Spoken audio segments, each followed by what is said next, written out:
C'est ici que tout a commencé. Il est entré dans ce magasin. Il a été aperçu au sous-sol.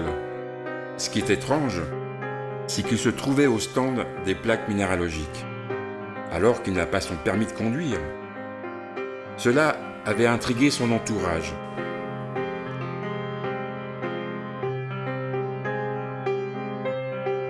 Auparavant, il voulait être marin, être capitaine d'un navire marchand. C'est sur le bord de ce bassin que s'est figée son ambition. Poussant un bateau à voile, il devait rêver au Cap Horn.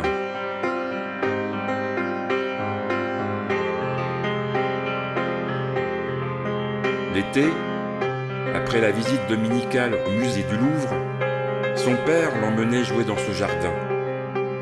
On accédait au musée par la porte au lion, qui était proche des antiquités égyptiennes.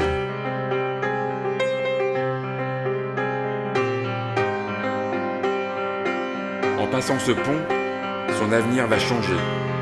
Il abandonne l'idée maritime pour devenir peintre. Les Beaux-Arts ont été une école où il se sentait mal à l'aise, je dirais même plus, où il n'a pas été très heureux. L'acte de peindre ne l'intéressait pas. C'est plutôt ici, à la terrasse des Deux Magots, qu'il passait ses après-midi à attendre l'inspiration. C'est ici, dans ce restaurant, ou dans celui-là, qu'il déjeunait en compagnie d'un ami artiste.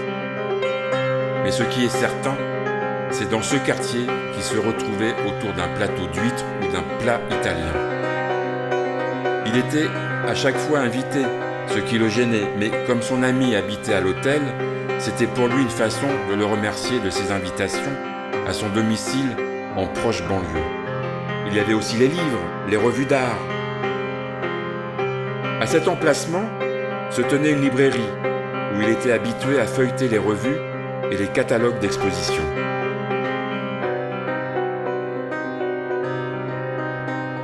Je reprends. C'est ici que tout a commencé. Il est entré dans ce magasin.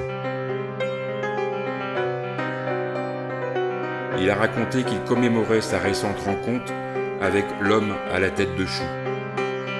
Ils avaient échangé des mots pendant la présentation du dernier livre du poète. Ils avaient même composé une phrase ensemble. Ils ne se sont plus jamais revus. Mais leur discussion fut déterminante pour la suite de sa vie artistique.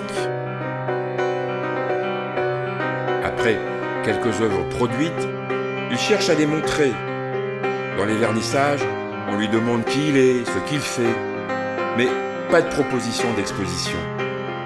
Il ne se décourage pas et c'est en rencontrant un critique influent qu'il fait la connaissance de son premier marchand. C'est avec lui qu'il commence à développer sa démarche et à s'affirmer comme un artiste original, habillé en costume-cravate. Certains disent qu'il ressemble à un notaire de province. Pour lui, c'est sa façon d'appréhender le monde artistique. Il va jusqu'à changer de nom sa qualité d'artiste. Une de ses connaissances lui invente placticien.